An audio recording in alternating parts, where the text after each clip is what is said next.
Olá a todas e a todos. Chegamos à nossa última videoaula do pensamento de Frederick Taylor. Claro que durante o curso, nas aulas sobre gestão de pessoas ou nas próprias dimensões das novas técnicas do campo da engenharia da produção, da administração da produção, nós iremos resgatar Taylor, né? Mas o pensamento de Frederick Taylor nós fecharemos nessa nossa última videoaula aqui. Qual que é a nossa pergunta, então, para fecharmos esse debate do dito pai da administração científica? Nossa pergunta é: os resultados propostos por Taylor, né, os princípios de administração científica, eles foram eficientes? De fato, eles deram certo? Bem, acho que essa pergunta, com mínimo de maldade, dá para responder que sim, né? Se não fosse eficiente, você não estaria falando dele agora, professor, depois de 100 anos, né? O cara não seria o pai da administração? Com certeza, né? Mas a nossa pergunta é: esse método foi eficiente em escala global? Como que ele se manifestou? Quem ganhou e quem perdeu com essa proposta, né? Então, para responder a isso, nós iremos começar com uma observação bastante interessante sobre o grau de eficiência dessa metodologia proposta por Frederick Taylor. Esse é um livro bastante interessante do final da década de 90, é uma tese de doutorado, né, desse autor, Ângelo Segrilo, que ele vai analisar o seguinte: por que a União Soviética declinou e chegou ao seu fim, né? E ele vai mostrar que não foi por questões de nacionalismo, de conflitos internos, não foi pela falta de democracia no Partido Comunista, não foi por questões agrárias, também não foi uma questão relacionada à corrida armamentista com os Estados Unidos que fez com que o país entrasse numa recessão, nada disso. Para ele, o que causou o declínio da União Soviética foi porque a União Soviética adotou o modelo taylorista, o modelo de produção de um Estado comunista. Ele era taylorista, porém, na década de 70, esse modelo já não conseguia mais competir com as mudanças na administração da produção, principalmente a partir do modelo japonês, que será uma outra videoaula. Essa é a tese dele, né? Então ele vai dizer que o que levou ao declínio da União Soviética foi a ineficácia da gestão utilizada pela União Soviética para fazer frente ao capitalismo. Mas é interessante que, utilizando de um modelo de gestão de produção criado no sistema capitalista. Ah, professor, mas eu quero saber mais sobre. Se você quer saber mais sobre, leia o livro, então eu indico esse artigo, né, que vem mostrar esse paralelo do pensamento de Lenin, né, que foi o idealizador da Revolução Russa de 1917, com a simpatia que ele tinha com o próprio modelo taylorista. Isso mostra, claro, não é o nosso tema aqui, mas isso mostra que, primeiro, como que a administração muitas vezes é vista como um instrumento neutro. O próprio Partido Comunista enxergava como algo neutro, bom para qualquer realidade. E número 2, a prova de que Taylor foi tão revolucionário que ele conseguiu não só adotar um modelo de produção para um sistema capitalista, mas que o próprio sistema comunista da época se apropriou e utilizou das suas técnicas que nós vimos na videoaula anterior. Mas enfim, nossa pergunta é: qual o grau de eficiência, né? Quão eficiente esse modelo taylorista foi? Lembrando que Taylor adotou todas as suas práticas em duas empresas, né? A Midvale Steel Company e a Bethlehem Hill Steel Works, essas duas empresas, e ele vai mostrar os resultados dessas duas empresas. O que isso trouxe de resultado na eficiência da organização. Mas antes disso, no livro dele, Princípios de Administração Científica, ele relata esse casal, né? Frank Gilbert e Lillian Moller, né? Gilbert, que adotaram os modelos tayloristas, adotaram na veia o modelo taylorista, e no livro dele ele vai mostrar os resultados desse casal que adotou o modelo taylorista na eficiência do ambiente em que eles adotaram. Mas qual foi esse ambiente, professor? Isso foi na construção civil, basicamente no serviço de alvenaria, né, dos pedreiros ali na construção civil. Eu fiz questão de trazer aqui, fielmente do livro, que Frederick Taylor vem mostrar quais foram o passo a passo utilizado por esse casal, né, para revolucionar, ou melhor, para aumentar a eficiência desse campo da construção civil. Então, beleza, o que Taylor disse? Taylor falou que o processo de construção civil, naquela época, né, de um pedreiro que fazia uma alvenaria, né, que trabalhava com tijolos, um pedreiro exercia 18 movimentos, né? Eram 18 movimentos entre máquinas, postura, para cumprir uma determinada função. Com as técnicas de Taylor que o casal Frank e Lillian adotaram, esse processo saiu de 18 movimentos para 5 movimentos. E como que chegou-se a essa eficiência em termos de redução de processos, né? Aí vai dizer o seguinte, primeiro, suprimiu certos movimentos que os pedreiros acreditavam seres necessários, mas que os estudos mostraram inúteis. Ou seja, aquilo que o pedreiro fazia, havia um engenheiro, né, que estava analisando o processo, o Gilbert analisando o processo, falou, esse movimento que você fez é desnecessário, vamos direto para esse movimento, e esse outro que você fez é desnecessário. Segundo, né, introduziu novos mecanismos, por exemplo, um andaime que deslocava e isso facilitava a locomoção dos próprios trabalhadores. Ao mesmo tempo, a própria logística do trabalho, a posição do trabalhador, evitava a fadiga. Isso fazia com que o trabalhador rendesse mais e cansasse, e demorasse mais para cansar. E o terceiro, né, que ele coloca aqui, ensinou-se os pedreiros a fazer movimentos simples com as duas mãos, simultaneamente em situações, um com a mão direita e outro com a mão esquerda. Ou seja, a administração da produção científica de Taylor utilizava de todos os melhores processos para aumentar a eficiência produtiva. Coisa muito simples, né? Utilizando de um cronômetro, da observação e da tentativa e erro, reduziram os processos, a começar pelas máquinas, o andaime, a observar que o trabalhador fazia movimentos que eram desnecessários e, ao mesmo tempo, em utilizar as múltiplas funções desse trabalhador. Se a gente pensar que é uma coisa muito louca hoje eu chegar para o meu pedreiro que eu estou construindo e dizer para ele, olha, esses processos que você está fazendo não está tão eficiente. Eu vou analisar os seus movimentos aqui. Gilbert disse isso há 100 anos atrás e agora a gente vai estudar os movimentos para você terminar essa minha construção rapidamente. Talvez eu tivesse perdido menos dinheiro na minha obra, né? Mas enfim, isso tudo trouxe resultados. Quais foram os resultados então? Naquela época, um trabalhador na construção civil, ele operava 120 tijolos por hora. Com essas técnicas adotadas, ele passou a operar quase 3 vezes mais, 350 tijolos por hora. Basicamente melhorando os processos, melhorando o maquinário e orientando e padronizando as funções entre os trabalhadores. Enfim, voltando para... e mais um detalhe importante, né? Além disso, mais 3 dicas desse setor aí. O que o Gilbert fez? Primeiro, né, ele começou a desenvolver uma função entre o planejar e o executar, que nós vimos na aula anterior, né, que aí quem começou a coordenar as funções do trabalhador, do pedreiro, não era mais um pedreiro, mas um supervisor, né, e o supervisor que estabelecia as normas rígidas de cada movimento, né, então tinha esse supervisor. Segundo, para seguir fielmente cada uma dessas etapas, o que eles tiveram que fazer? Selecionar cuidadosamente e treinar os pedreiros. Então você imagina que um pedreiro que tinha uma deficiência numa mão, ele já não faria parte desse tipo de função, ou um LER, alguma restrição de movimentos. E terceiro, né, adaptaram os pedreiros à ciência dos tijolos, né, estabelecendo o que é um sistema de vigilância da direção, né, e consequentemente bonificando esses trabalhadores, ou seja, o controle direto que nós vimos. Por último, uma divisão equitativa do trabalho entre o operário e a direção, né, no dia a dia. E o operário, ele era encorajado, né, o diretor, ele era encorajado a incentivar o operário e acelerar esses processos, aquele sistema de controle. Vamos lá, vamos trabalhar, enfim. Então, além daqueles 3 processos anteriores, a gente observa mais esse conjunto de 4 processos aí que modificou o campo da administração da produção. Uma coisa interessante no livro dele, do Frederick Taylor, é que ele vai ainda tirar um sarro com o sindicato, né? Ele vai falar o seguinte, olha, como é que era o sindicato antigamente? Tinha um sindicato aí, esses sindicatos aí determinou que um pedreiro deveria fazer no máximo 275 tijolos por dia, né? A gente aqui, com as nossas mudanças, nós conseguimos saltar para 375.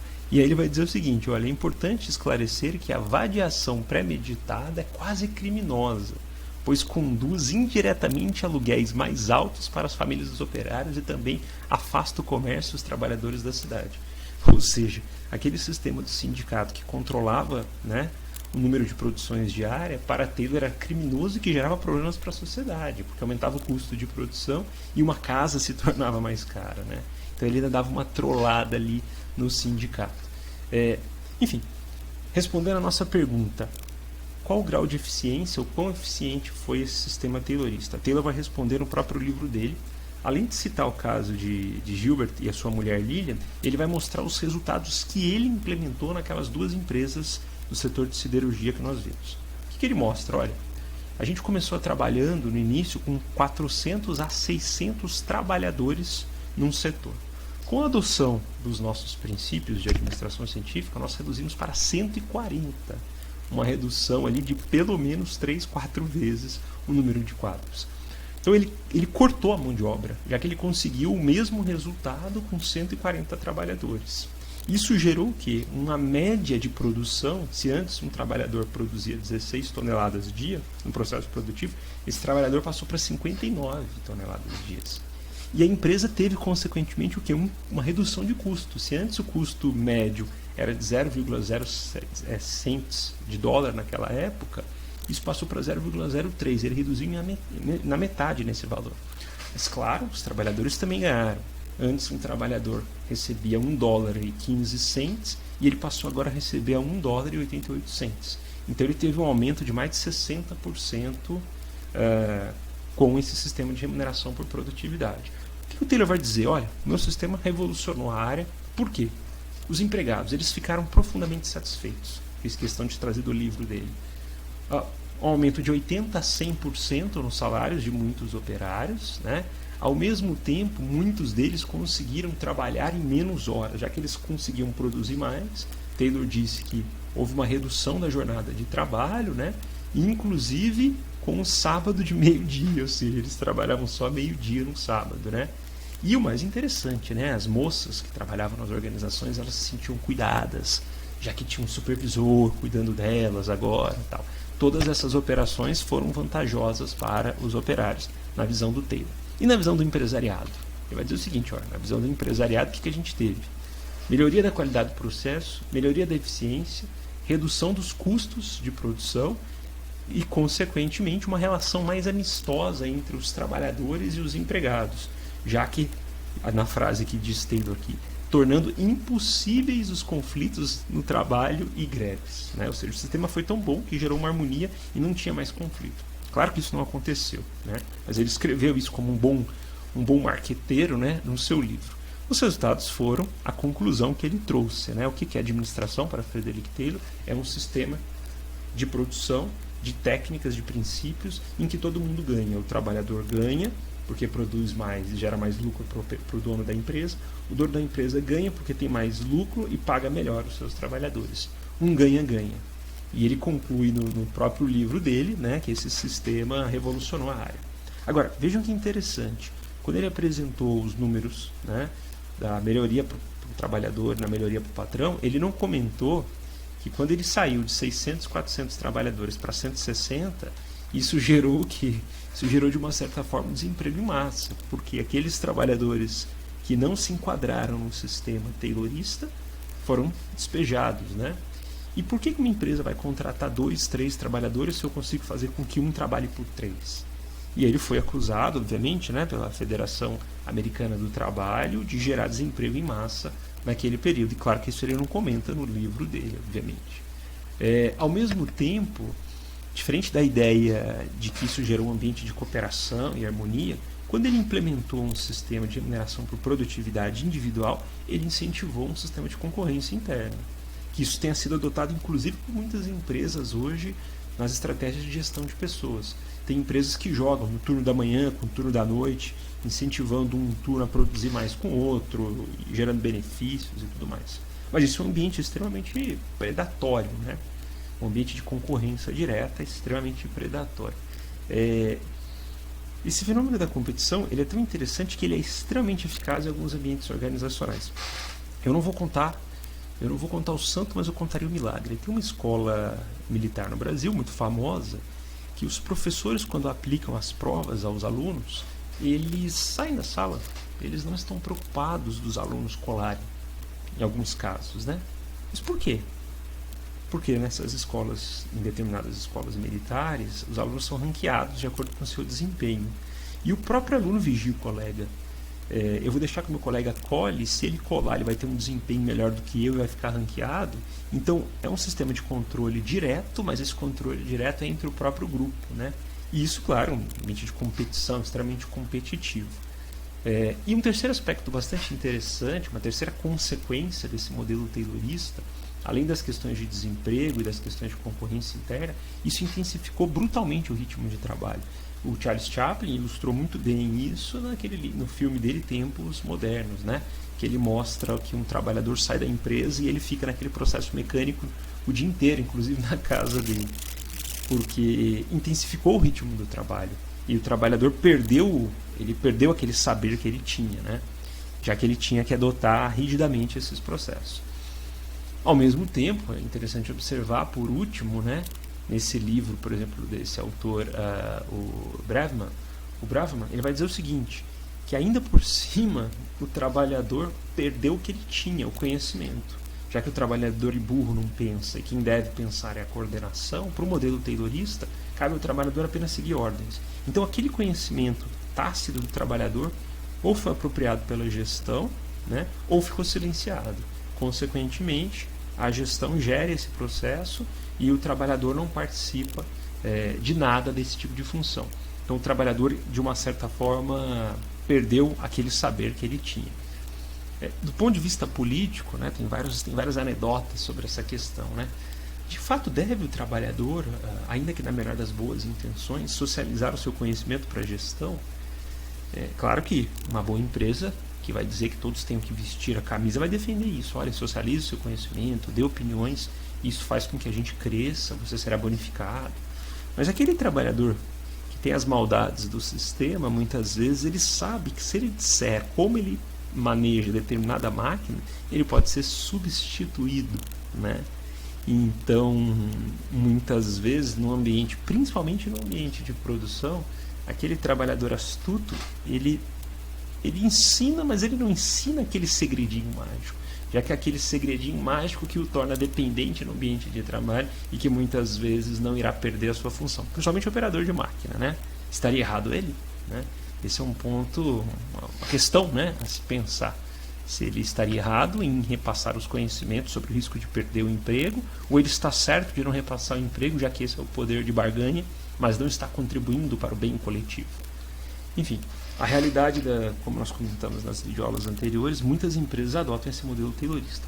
Call center, principalmente. Eu trouxe uma matéria aqui que mostra que a rotatividade de um call center, né, o turnover, o número de trabalhadores que entram e saem, chegam a 70% a 80% em um ano, né? Então é uma empresa que tem um índice de rotatividade muito alto, né? Porque o ambiente de trabalho é um ambiente extremamente desagradável e o modelo extremamente taylorista. Para concluirmos, então, eficiente o modelo de Taylor? Essa é a nossa pergunta, né? A gente poderia responder essa pergunta com uma outra pergunta. É eficiente para quem? A gente já viu em videoaulas anteriores que, né, é difícil pensar a técnica como um conjunto neutro, já que o próprio modelo taylorista ele mostra que nem sempre todo mundo ganhou nesse sistema. Os donos das empresas, na maioria das vezes, ganharam, alguns trabalhadores ganharam porque começaram a receber por produtividade, outros também porque se sentiram que a meritocracia fazia sentido, mas muitos perderam. Muitos que não se enquadraram nesse sistema perderam, muitos perderam pela intensificação do ritmo de trabalho. Então, é possível pensar um modelo taylorista como um ganha-ganha? E eu termino com essa imagem do jogo de beisebol, né? O jogo de beisebol, assim como o jogo de tênis, por exemplo, é um jogo que não tem empate, né? Então, consequentemente, se tem alguém ganhando, tem alguém perdendo. Então, essas são algumas das consequências aí do modelo taylorista. Abro para vocês, para comentários, como vocês enxergam isso, quais são as benesses e quais são os malefícios desse modelo taylorista que contribuiu substancialmente para as nossas próximas videoaulas, o pensamento principalmente de Henry Ford, que foi um dos homens mais ricos do mundo da sua época, lendo aquele livrinho do Frederick Taylor que eu indiquei para vocês. Tá aí a dica para se tornarem as pessoas mais ricas do mundo.